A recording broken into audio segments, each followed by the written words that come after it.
रहे हैं कि आज लता जी के बारे में बहुत कुछ हम जानने वाले हैं, क्योंकि भारत की मेलोडी क्वीन और हर दिल अजीज सिंगर लता मंगेशकर जी हर जनरेशन की फेवरेट है। और हो भी क्यों ना, अपनी सुरीली आवाज के दम पर उन्होंने भारत में ही नहीं बल्कि पूरी दुनिया में अपना नाम रोशन किया है। बहुत ही कम ऐसे आर्टिस्ट होते हैं जिन्हें इतनी शोहरत और इज्जत नसीब होती है। लता मंगेशकर जी भारत की पहली ऐसी सिंगर भी हैं जिन्हें बाहर के देशों में कॉन्सर्ट करने के लिए इनवाइट किया गया था। तो आइए जानते हैं सदाबहार आवाज की मलिका लता मंगेशकर जी की जिंदगी के बारे में, जो सन 1950 से लेकर आज तक भी इंडियन फिल्म इंडस्ट्री की लीडिंग फीमेल प्लेबैक सिंगर रही है। और इस लंबे अरसे में उन्होंने फिल्म इंडस्ट्री में जो योगदान दिया है वो हमेशा के लिए अमर रहेगा। इस समरी में हम जानेंगे कि कैसे लता जी अपने टैलेंट के दम पर भारत की सबसे उम्दा सिंगर बनकर उभरी और आज भी एक मिसाल बनी हुई है। तो आइए इस सफर की शुरुआत करते हैं और इसका हिस्सा बनते हैं। लता मंगेशकर जी का जन्म 28 सितंबर 1929 में यानी कि 1929 में इंदौर शहर यानी आज के मध्य प्रदेश में हुआ था। उनके पिता थे पंडित दीनानाथ मंगेशकर और माँ का नाम था शेवंती। लता जी के पिता मराठी और कोंकणी के संगीतकार और कलाकार थे और उनकी माँ, जिनका नाम शादी के बाद बदलकर सुधामती रख दिया गया था, वो गुजराती थी। शेवंती दीनानाथ जी की दूसरी पत्नी थी। उनकी बड़ी बहन नर्मदा की शादी पहले दीनानाथ जी से हुई थी, पर 1927 में नर्मदा के गुजर जाने के बाद दीनानाथ जी की शादी उनसे कर दी गई। शेवंती और दीनानाथ जी के 5 बच्चे हुए और लता जी के दादाजी गणेश भट्ट नवाते हार्दिकर एक पुजारी थे जो गोवा के एक मंदिर में देवताओं का अभिषेक करवाने का काम करते थे। और लता जी के नाना सेठ हरिदास रामदास लाड एक गुजराती बिजनेसमैन थे। उनके शहर में 60 घर थे और वो एक बड़े से बंगले में रहा करते थे जिसके बाहर दिन रात 2 पठान पहरा देते थे। लता जी बचपन से ही अपनी नानी की लाडली थी। वो अपनी नन्ही सी दोइती लता को गुजराती लोकगीत जैसे गरबा सिखाया करती थी। अब वैसे तो परिवार का असली सरनेम था हार्दिकर, पर लता के पिताजी दीनानाथ जी ने बाद में अपना सरनेम अपने जन्म स्थान मंगेशी गोवा के नाम पर मंगेशकर रख लिया। लता जी के जन्म के समय उनका नाम हेमा रखा गया था, पर उनके पिता के एक नाटक के फीमेल कैरेक्टर लतिका के नाम पर उन्होंने उन्हें लता कहकर बुलाना शुरू कर दिया। इस नाटक का नाम था भाव बंधन। लता जी अपने भाइयों बहनों में सबसे बड़ी हैं। उनके बाद उनकी 3 छोटी बहनें मीना, आशा और उषा थी और एक छोटा भाई हृदयनाथ। सारे भाई बहन बचपन से ही गाना सीखने लगे और सुर ताल के बड़े पक्के थे। बाद में हृदयनाथ फिल्मों में म्यूजिक डायरेक्टर भी बने। लता जी संगीतकारों के परिवारों में पली बढ़ी थी जहां संगीत और कला की पूजा होती थी, तो इस माहौल का लता जी के मन पर गहरा असर पड़ा। महज 4 साल की छोटी उम्र से ही लता जी के पिता उन्हें संगीत सिखाने लगे थे। संगीत सीखने के अलावा वो अपने पिताजी के नाटकों में भी काम करती थी। स्कूल के पहले ही दिन लता जी स्कूल छोड़कर घर लौट आई थी। हुआ यूं कि वो अपनी 10 महीने की बहन आशा को अपने साथ स्कूल ले गई, जिस पर स्कूल वालों ने सख्त ऐतराज जताया और लता जी को ये बात नागवार गुजर गई कि वो अपनी छोटी बहन को स्कूल नहीं ले जा सकती। बस फिर क्या था, उन्होंने स्कूल ही छोड़ दिया और इस तरह लता जी की स्कूली पढ़ाई कभी शुरू ही नहीं हो पाई। कुछ और सोर्सेज से पता चलता है कि लता जी इसलिए स्कूल वापस नहीं गई क्योंकि वो दूसरे बच्चों को म्यूजिक सिखा रही थी और टीचर्स उन्हें ऐसा करने से रोक रहे थे। असल में लता जी अपने छोटे भाई बहनों से बेहद प्यार करती थी और हर समय उनके साथ रहना चाहती थी। खैर, बाद में उनके नौकर ने उन्हें थोड़ा बहुत पढ़ना लिखना सिखा दिया था। वैसे बचपन में लता जी को साइकिल की सवारी करना बहुत पसंद था, पर उनके पास साइकिल नहीं थी। उन्होंने 9 साल की उम्र में अपना पहला सिंगिंग परफॉर्मेंस दिया था और सिंगिंग को लेकर के वो हमेशा से ही काफी उत्सुक रही थी। आगे सफर में जब लता जी 13 साल की हुई तो उनके पिताजी चल बसे। उन्हें दिल की बीमारी थी। उनके जाने के बाद मास्टर विनायक, जो कि एक मूवी कंपनी के ओनर थे और उनके पिता के दोस्त भी थे, उन्होंने लता जी के परिवार की जिम्मेदारी अपने सिर पर ले ली। वो लता जी को सिंगिंग और एक्टिंग में करियर बनाने के लिए सपोर्ट और एनकरेज किया करते थे। और इस तरह 1942 यानी 1942 में लता जी को पहली बार एक मराठी पिक्चर में गाने का मौका मिला। ये पिक्चर थी किती हसाल और गाना था नाचू या गड़े खालू सारी मणि होस भारी। लेकिन ऐन मौके पर फाइनल कट में उस गाने को फिल्म से हटा दिया गया। फिर उसी साल मास्टर विनायक ने लता जी को अपनी मूवी पहली मंगला गौर में एक छोटा सा रोल दिया। उसके 1 साल बाद लता जी ने एक मराठी मूवी के लिए अपना पहला हिंदी गाना गाया। गाने के बोल थे, माता एक सपूत की दुनिया बदल दे तू। मास्टर विनायक का हेडक्वार्टर बम्बई यानी आज के मुंबई में शिफ्ट हुआ तो लता जी का परिवार भी मुंबई चला आया। ये सन 1945 की बात थी। मुंबई आकर लता जी ने आगे की संगीत शिक्षा के लिए उस्ताद अमन अली से हिंदुस्तानी क्लासिकल म्यूजिक की ट्रेनिंग लेनी शुरू कर दी। मास्टर विनायक की पहली हिंदी मूवी बड़ी माँ में लता जी और उनकी छोटी बहन आशा को भी छोटा सा रोल दिया गया। लता जी ने इस मूवी के लिए एक भजन भी गाया था और 1948 में मास्टर विनायक भी इस दुनिया को अलविदा कह गए और लता जी को एक बार फिर से गहरा सदमा लगा, क्योंकि बहुत कम उम्र में अपने पिता को खोने के बाद लता जी ने मास्टर विनायक को ही अपने पिता और गुरु के रूप में देखा था। विनायक जी की मौत के बाद लता को एक गुरु के रूप में म्यूजिक डायरेक्टर गुलाम हैदर मिले, जिन्होंने लता की मुलाकात प्रोड्यूसर शशिधर मुखर्जी से एक नई उभरती हुई सिंगर के तौर पर करवाई। लेकिन मुखर्जी ने ये कहते हुए लता जी को रिजेक्ट कर दिया कि उनकी आवाज बहुत पतली है। गुलाम हैदर इस बात पर बड़े नाराज हुए और उन्होंने अनाउंसमेंट कर दी कि आने वाले वक्त में म्यूजिक डायरेक्टर और प्रोड्यूसर लता जी के घर के सामने लाइन लगाकर खड़े होंगे। लता जी को अपना पहला बड़ा ब्रेक मिला फिल्म मजबूर में, जिसमें उनका गाना था दिल मेरा तोड़ा मुझे कहीं का ना छोड़ा। लता जी आज भी गुलाम हैदर का शुक्रिया अदा करती है, जिन्होंने उन पर भरोसा दिखाया और उन्हें संगीत की तालीम दी। वो गुलाम हैदर को अपना गॉडफादर मानती है। लता जी ने अपने एक इंटरव्यू में बताया था कि करियर की शुरुआती दौर में उन्हें जानी मानी लेजेंडरी सिंगर नूर जहां की तरह गाने को कहा गया था, लेकिन कुछ ही सालों में उन्होंने खुद का अपना सिंगिंग स्टाइल डेवलप कर लिया। एक्टर दिलीप कुमार ने एक बार लता जी के उर्दू शब्दों को बोलने पर कुछ कमियां निकाली थी। उसके बाद लता जी ने एक उर्दू टीचर शफी से उर्दू की बाकायदा ट्रेनिंग ली। नूर जहां ने जब कम उम्र में लता जी का गाना सुना तो वो बड़ी इंप्रेस हुई और उन्होंने लता जी को सलाह दी कि वो हमेशा ऐसे ही गाती रहे। दोनों सिंगर अच्छी दोस्त थी और सालों तक एक दूसरे के टच में रही। लता जी के करियर के शुरुआती दौर में ही उनके कुछ गाने काफी हिट हुए, जिनमें से एक था महल पिक्चर का आएगा आएगा आएगा आने वाला आएगा। महल पिक्चर 1949 में रिलीज हुई थी और मधुबाला जो इस फिल्म में लीड रोल में थी, उन पर ये गाना फिल्माया गया था। तो 1950 का दशक वो दौर था जब लता मंगेशकर जी ने उस वक्त के सारे मशहूर म्यूजिक डायरेक्टर्स के गाने गाए थे। इनमें अनिल विश्वास, शंकर जयकिशन, नौशाद अली, एस.डी. बर्मन, अमरनाथ जैसी महान हस्तियों के नाम शामिल है। उन्होंने एक श्रीलंकन फिल्म सेदा सुलंग में भी एक गाना गाया था जो कि सिंगली भाषा में था और गाने के बोल थे श्रीलंका मा प्रिया दरा जया भूमि। लता जी ने तमिल फिल्मों में भी अपनी आवाज दी। तमिल फिल्म वन राधम में उन्होंने अपना पहला गाना गाया था जिसके बोल थे एंथन कन्नलन। तो इस महान अदाकारा के सामने भाषा की बंदिश जैसी कोई चीज मायने नहीं रखती थी। लता जी ने हिंदी के अलावा उर्दू, तमिल, सिंगली और कई और रीजनल भाषाओं में भी गाने गाए। उन्होंने नौशाद जैसे महान म्यूजिक डायरेक्टर के साथ कई बार काम किया और उनके अंडर में कई राग पर बेस्ड गाने भी गाए जो कि हिंदी क्लासिकल म्यूजिक के गाने माने जाते हैं। लता जी ने जिन फिल्मों में प्लेबैक दिया था उनमें से कुछ जानी मानी फिल्में हैं बैजू बावरा, अमर, उड़न खटोला और मदर इंडिया। उस वक्त की सबसे फेमस म्यूजिक डायरेक्टर की जोड़ी थी शंकर जयकिशन की, जिन्होंने कई फिल्मों में लता जी से गाने गवाए जैसे कि बरसात, आह, श्री 420 और चोरी। और एस.डी. बर्मन जो कि अपने वक्त के बड़े मशहूर म्यूजिक डायरेक्टर थे, उन्होंने भी अपनी कई सारी फिल्मों में लीड सिंगर के तौर पर लता जी को ही चुना, जैसे सजा, हाउस नंबर 44 और देवदास। फिर 1957 यानी कि 1957 के दशक में लता और बर्मन के बीच कुछ तनातनी हो गई, जिसके चलते लता जी ने उनके साथ 1962 तक फिर काम नहीं किया। इसी दौर में लता जी को प्लेबैक सिंगिंग के लिए फिल्म फेयर का अवार्ड भी मिला। मुगले आजम में उनका गाना जब प्यार किया तो डरना क्या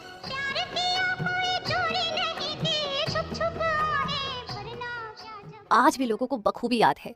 ये फिल्म मुगल शहजादे सलीम और शाही दरबार की एक मामूली नाचने वाली अनारकली के प्यार पर बनाई गई थी, जिसमें मधुबाला और दिलीप कुमार लीड रोल में थे। लता जी का एक और बड़ा पॉपुलर गाना था अजीब दास्तां है ये, जिसे कंपोज किया था शंकर जयकिशन जी ने और ये गाना फिल्माया गया था मीना कुमारी पर। लता जी सफलता की ऊंचाइयों को छूती जा रही थी, जिसके चलते उन्हें अपने गाने कहीं दीप जले कहीं दिल के लिए एक और फिल्म फेयर अवार्ड मिला। 1962 यानी 1962 में भारत चाइना युद्ध के वक्त लता जी का एक देशभक्ति गीत रिलीज हुआ, ए मेरे वतन के लोगों। लता जी ने यह गाना देश के पहले प्राइम मिनिस्टर जवाहरलाल नेहरू के सामने गाया था, जिसे सुनकर नेहरू जी की आंखों में आंसू आ गए थे। और इसी दौर में लता जी और एस.डी. बर्मन के बीच की तकरार भी खत्म हो गई और 1963 में दोनों ने एक बार फिर से साथ में काम किया। 1960 में लता जी ने एक और मशहूर कंपोजर जोड़ी लक्ष्मीकांत प्यारेलाल जी के लिए गाना शुरू किया। लता मंगेशकर जी और लक्ष्मीकांत प्यारेलाल जी की जोड़ी ने 35 सालों में करीब 700 से भी ज्यादा गाने रिकॉर्ड किए और अपनी खूबसूरत गानों की बदौलत लता जी को अपना तीसरा फिल्म फेयर अवार्ड भी मिला। 1967 यानी 1967 में लता जी ने कन्नड़ भाषा में अपना पहला गाना गाया, जिसे लोगों ने खूब सराहा था। लता जी ने फिल्म इंडस्ट्री के लगभग सभी महान गायकों के साथ गाने गाए, जैसे किशोर कुमार, मोहम्मद रफी, मुकेश और मन्ना डे। तभी उनकी जिंदगी में आगे एक छोटा सा दौर ऐसा भी आया जब लता जी और रफी जी के बीच कुछ अनबन हो गई थी। लता जी गानों की रॉयल्टी के लिए 50% शेयर डिमांड कर रही थी और चाहती थी कि रफी उन्हें सपोर्ट करे, लेकिन रफी को लगा था कि लता जी ने शायद गाने की फीस को स्वीकार कर लिया है। बस इसी बात पर दोनों के बीच गलत फहमी पैदा हो गई और दोनों ने एक दूसरे के साथ गाना गाने से इनकार कर दिया। फिर जब म्यूजिक डायरेक्टर जय किशन ने उनके बीच में सुलह कराई, तब जाकर कहीं बात बनी। तो इसी के साथ इस सफर में थोड़ा और आगे बढ़ते हैं। 1970 में मीना कुमारी की आखिरी फिल्म आई थी और वो एस.डी. बर्मन की भी आखिरी फिल्म रिलीज हुई थी। इन दोनों की ज्यादातर फिल्मों के गाने लता जी ने ही गाए थे, जो कि बहुत ही मशहूर हुए थे। इन गानों में से चलते चलते इन्हीं लोगों ने रंगीलारे, खिलते हैं गुल यहाँ और पिया बिना जैसे गाने लोगों ने खूब पसंद किए, जिन्हें आज भी लोग बड़े चाव से सुनते हैं। 1970 में लता मंगेशकर जी के कई और गाने फेमस हुए, जिन्हें लक्ष्मीकांत प्यारेलाल जी ने कंपोज किया था।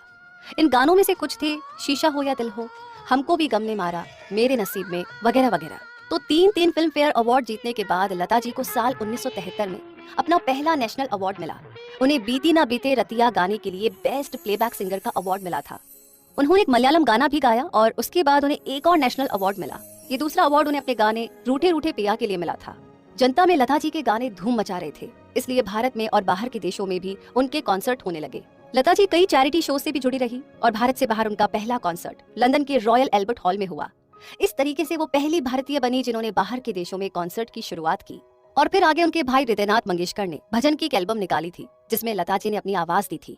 लता जी के कई नॉन फिल्मी एल्बम भी निकले। लता जी की गाई हुई गजलें, मराठी लोकगीत और कुछ भगवान के गानों के कलेक्शन भी रिलीज हुए।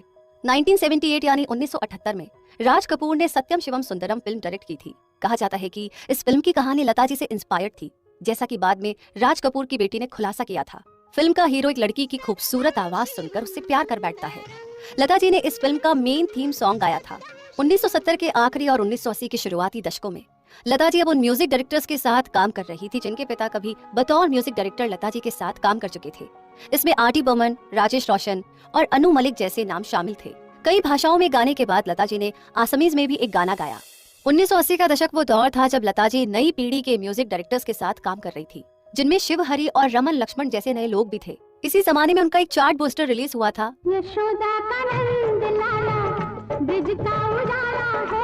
ये वाला गाना। आगे बप्पी लहरी जैसे पॉपुलर इंडियन सिंगर और कंपोजर ने लता जी के लिए कई सारे गाने कंपोज किए।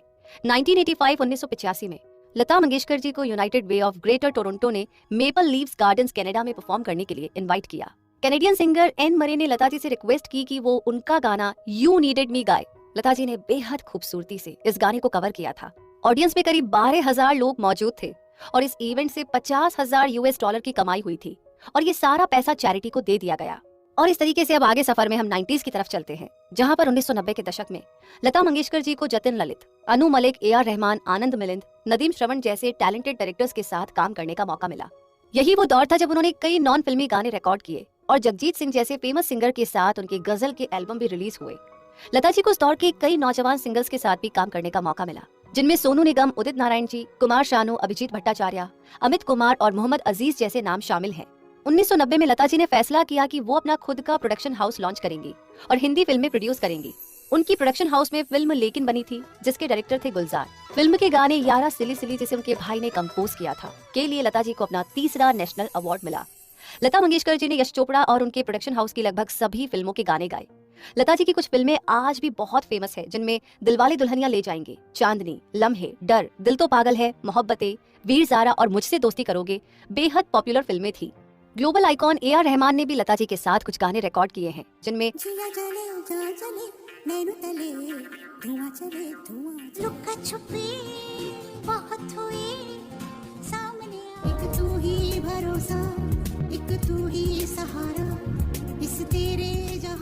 सुपरहिट गाने शामिल है। 1994 में लता मंगेशकर जी ने श्रद्धांजलि माई ट्रिब्यूट टू द इमोर्टल्स नाम का एक एल्बम रिलीज किया। ये एल्बम लता जी ने अपने साथी कलाकारों मोहम्मद रफी, किशोर कुमार, मुकेश जैसे महान गायकों को श्रद्धांजलि दी थी। 1999 में एक परफ्यूम ब्रांड ने लता जी के नाम पर लता यूटे परफ्यूम नाम से एक परफ्यूम भी लॉन्च किया। इसी साल लता जी को लाइफ टाइम अचीवमेंट के लिए जी सिने अवार्ड भी मिला और बाद में लता मंगेशकर जी पॉलिटिक्स में भी आई और उन्हें राज्यसभा का मेंबर नॉमिनेट किया गया। हालांकि वो कभी रेगुलर नहीं रही, जिसके चलते कुछ हाउस मेंबर्स ने उन्हें क्रिटिसाइज भी किया। पर लता जी ने अपनी सफाई में कहा था कि उनकी तबीयत ठीक नहीं रहती, इसलिए वो रेगुलर नहीं आ पाती। हालांकि वो मेंबर ऑफ पार्लियामेंट होने के तौर पर कोई सैलरी नहीं लेती है। 2001 में लता जी को इंडिया के सबसे ऊंचे सिविलियन अवार्ड भारत रत्न से नवाजा गया और इसी साल लता जी ने पुणे में एक हॉस्पिटल की नींव भी रखी। आज ये hospital Lata Mangeshkar medical foundation की देखरेख में चल रहा है। आगे 2005 में लता जी ने एक ज्वेलरी कलेक्शन भी डिजाइन किया, जिसे स्वरांजलि नाम दिया गया था। इसे एक इंडियन कंपनी अडोरा ने लॉन्च किया था। ऑक्शन से जो भी कमाई हुई थी उसका एक हिस्सा 2005 के कश्मीर अर्थक्वेक रिलीफ फंड के लिए दान किया गया। लता जी के गाए गाने हॉलीवुड भी पहुंचे, जब उनके एक गाने को eternal sunshine of the spotless mind में बैकग्राउंड म्यूजिक के तौर पर इस्तेमाल किया गया। इस मूवी में जिम कैरी और केट विंसलेट लीड रोल में थे। 2012 में आगे लता जी ने अपना म्यूजिक लेबल LM लॉन्च किया। इसमें उन्होंने अपनी छोटी बहन उषा के साथ भजन की एल्बम भी निकाली थी। और अब आगे सफर में Bengali career, non singing career और पर्सनल लाइफ की बात की जाए तो लता जी ने बंगाली सिनेमा में भी अपना करियर बनाया था, जहां उन्होंने बंगाली भाषा में 185 गाने गाए। उनका पहला डेब्यू बंगाली गाना था प्रेम एके बारी एश चिलो नैरोबी। हिंदी, उर्दू, मराठी, कन्नड़, असमी, सिंगली और मलयालम में गाने के बाद उन्होंने एक के बाद एक हिट बंगाली गाने गाए। लता जी ने दूसरे सिंगर्स के साथ भी कोलैबोरेशन में गाने गाए। अपनी छोटी बहनों आशा और उषा के अलावा उन्होंने मोहम्मद रफी, महेंद्र कपूर, मुकेश, हेमंत कुमार, किशोर कुमार और मन्ना डे के साथ भी डुएट गाए। आज इनमें से ज्यादातर सितारे दुनिया छोड़कर जा चुके हैं। 1976 यानी कि 1976 में मुकेश जी की डेथ हुई थी और साल 1980 भी लता जी के लिए कुछ कम चैलेंजिंग नहीं था, जब मोहम्मद रफी और किशोर कुमार की मौत हुई थी। मोहम्मद रफी का आखिरी डुएट गाना लता जी के साथ ही था। 1990 में लता जी ने उदित नारायण, कुमार शानू, अभिजीत भट्टाचार्य, पंकज उधास और सुरेश वाडेकर के साथ भी डुएट गाने गाए। उनका सबसे फेमस काम 1990 में आई मूवी दिलवाले दुल्हनिया ले जाएंगे का माना जाता है, जिसमें शाहरुख और काजोल लीड रोल में थे। इस फिल्म के कुछ हिट गाने थे मेरे ख्वाबों में जो आए, हो गया है तुझको तो प्यार सजना, तुझे देखा तो ये जाना सनम और मेहंदी लगा के रखना। और आगे साल 2000 में लता जी ने सोनू निगम और उदित नारायण के साथ भी एक से बढ़कर एक हिट गाने दिए। गाने गाना तो उनका पैशन है ही, साथ ही लता जी ने म्यूजिक डायरेक्शन और प्रोडक्शन में भी हाथ आजमाया। 1995 में लता जी ने पहली बार एक मराठी फिल्म के लिए गाने कंपोज किए। शायद बहुत ही कम लोग इस बात से वाकिफ होंगे कि लता जी ने 1960 के दशक में आनंद घन नाम से कई मराठी फिल्मों के लिए म्यूजिक कंपोज किया था। उनका म्यूजिक डायरेक्शन का करियर काफी अच्छा रहा, जिसके चलते उन्हें महाराष्ट्र स्टेट गवर्नमेंट का बेस्ट डायरेक्टर अवार्ड भी मिला और उनकी उसी फिल्म को बेस्ट सॉन्ग का अवार्ड भी मिला था। लता जी ने अपने प्रोडक्शन हाउस तले 4 हिंदी फिल्में और एक मराठी फिल्म भी प्रोड्यूस की। हिंदी फिल्में थी झांझर, कंचनगंगा, लेकिन और मराठी फिल्म का नाम था बंदल। आज सारी दुनिया लता जी को मेलोडी क्वीन के नाम से जानती है। उन्होंने कभी शादी नहीं की। हालांकि अपने भाई के अच्छे दोस्त और पीसीसी के प्रेसिडेंट रह चुके राज सिंह के साथ उनके रिश्ते हमेशा चर्चा में रहे। दोनों एक दूसरे को पसंद करते थे और शादी करना चाहते थे, पर ये शादी नहीं हो पाई। हालांकि दोनों हमेशा अच्छे दोस्त बने रहे। दरअसल राज सिंह शाही परिवार से थे और उनका परिवार इस शादी के खिलाफ था। लता जी अक्सर कहा करती थी कि उनके पिता की मौत के बाद उन पर अपने छोटे भाई बहनों की जिम्मेदारी आ गई थी, इसलिए उन्हें अपना घर बसाने का मौका ही नहीं मिला। हालांकि सच क्या है ये कोई नहीं जानता, लेकिन इस सफर में आगे बहुत कुछ है। लता जी ने अपनी जिंदगी में ढेर सारे अवार्ड्स भी जीते हैं, जिसमें भारत के सर्वोच्च नागरिक सम्मान भारत रत्न, पद्म भूषण, पद्म विभूषण के अलावा Zee cine award for lifetime achievement, Dadasaheb Phalke award, Legion of Honour जैसे अवार्ड शामिल हैं। अपनी प्लेबैक सिंगिंग के लिए उन्हें 3 बार नेशनल अवार्ड मिल चुका है। साथ ही उन्हें 4 फिल्म फेयर अवार्ड भी मिले हैं। 1969 में जब उन्हें film fair best female playback singer का अवार्ड मिला, तो लता जी ने यंग टैलेंट को बढ़ावा देने के लिए ये अवार्ड वापस दे दिया। बाद में 1993 में लता जी को अपनी पूरी लाइफ इतनी मेहनत से काम करने के लिए फिल्म फेयर का लाइफ टाइम अचीवमेंट अवार्ड दिया गया। इस लेजेंडरी सिंगर को सम्मान देने के लिए मध्य प्रदेश स्टेट गवर्नमेंट ने लता मंगेशकर जी अवार्ड क्रिएट किया। बाद में महाराष्ट्र गवर्नमेंट ने भी लता जी के नाम पर एक अवार्ड रखा और 2009 में लता मंगेशकर जी को फ्रांस का highest order legion of honour दिया गया। क्लासिकल सिंगर उस्ताद बड़े गुलाम अली खान ने एक बार कहा था कि लता कभी भी बेसुरी नहीं हुई। 2012 में आउटलुक इंडिया की ग्रेटेस्ट इंडियन पोल में लता जी को टॉप 10 में जगह मिली। यही नहीं, Guinness book of world records में उनका नाम हिस्ट्री में सबसे ज्यादा रिकॉर्डेड आर्टिस्ट के तौर पर शुमार किया गया है। ये माना जाता है कि उन्होंने करीब 20 से ज्यादा भाषाओं में 25,000 से भी ज्यादा सोलो, डुएट और कोरस गाने गाए हैं। इस रिकॉर्ड का विरोध मोहम्मद रफी ने किया था, जिनका दावा था कि उन्होंने लता से भी ज्यादा यानी 28,000 के करीब गाने गाए हैं। लेकिन मोहम्मद रफी साहब की मौत के बाद Guinness book of world records में दोबारा लता जी का नाम मोस्ट रिकॉर्डेड आर्टिस्ट के तौर पर रिकॉर्ड कर लिया गया और इस तरह रफी का क्लेम रिजेक्ट हो गया। बुक के बाद के एडिशन में दावा किया गया कि लता जी ने 30,000 से कम गाने नहीं गाए होंगे। 1991 के बाद गानों की एंट्री बंद कर दी गई, जिसकी कोई वजह नहीं बताई गई थी। फिर भी कुछ लोगों का ये तक मानना है कि लता जी ने 50,000 से भी ज्यादा गाने गाए हैं, लेकिन सारे दावे खारिज कर दिए गए। लोग कहते हैं कि ये सारे फिगर बढ़ा चढ़ाकर बताए गए हैं और लता जी ने 1991 तक 5,025 से ज्यादा गाने नहीं गाए होंगे। लता से जब इस बारे में पूछा गया तो उनका कहना था कि उन्होंने कभी भी हिसाब नहीं रखा कि उन्होंने कितने गाने गाए थे। साथ ही उन्होंने ये भी कहा कि उन्हें नहीं मालूम कि Guinness book of world records के पास ये जानकारी कहां से आई। 2011 में बुक में एंट्री चेंज कर दी गई और लता की बहन आशा भोसले को सबसे ज्यादा गाने रिकॉर्ड करने का क्रेडिट दिया गया। उन्होंने अपने 20 सालों के करियर के दौरान करीब 11,000 सोलो, डुएट और कोरस गाने गाए थे। खैर, इस कैटेगरी की करंट रिकॉर्ड होल्डर है पुलपाका सुशीला, जो कि साउथ इंडियन प्लेबैक सिंगर है और उन्होंने 6 अलग भाषाओं में 17,695 गाने रिकॉर्ड किए हैं। हालांकि इसमें उन शुरुआती रिकॉर्डिंग्स को काउंट नहीं किया गया है जो ज्यादातर खो चुके हैं। और इसी के साथ हम पहुंच गए हैं इस समरी के, इस बायोग्राफी के कंक्लूजन पर। हमें यकीन है कि आप लता जी के बारे में अब तक जितना भी जानते थे, इस समरी को सुनने के बाद उनके और उनके एक्स्ट्रा ऑर्डिनरी जिंदगी को थोड़ा और करीब से जान पाए होंगे। लता मंगेशकर जी उन सदाबहार गायकों में से है जो 1950 से लेकर आज तक एक्टिव रही है और हर जनरेशन की फेवरेट सिंगर भी है। उनके सफर के बारे में जानने के बाद आप खुद समझ गए होंगे कि वो क्यों इतनी मशहूर है। फिल्म इंडस्ट्री में एक से बढ़कर एक हिट गाने देकर वो हमेशा टॉप पर रही। आपने समरी में उनके गुरुओं के बारे में जाना और ये भी जाना कि म्यूजिक के लिए अपने पैशन और अपनी अमिट आवाज के चलते कैसे लता जी लाखों करोड़ों दिलों की धड़कन बनी। उन्हें इतनी इज्जत और पहचान मिली और कैसे उन्होंने कामयाबी की ऊंचाइयों को छुआ। इंडियन म्यूजिक और फिल्म इंडस्ट्री में लता मंगेशकर जी का जो योगदान रहा है वो हमेशा याद रखा जाएगा। और इसी के साथ ये समरी यहीं पर कंप्लीट होती है। तो ये समरी आपको कैसी लगी और इस समरी को सुनते सुनते कौन कौन से लता जी के गाने आप गुनगुना रहे थे, कुछ गाने आ रहे थे जा रहे थे, कमेंट बॉक्स में लिख करके जरूर बताइएगा। लता जी की कौन सी बात आपको बहुत अच्छी लगी जरूर बताइएगा।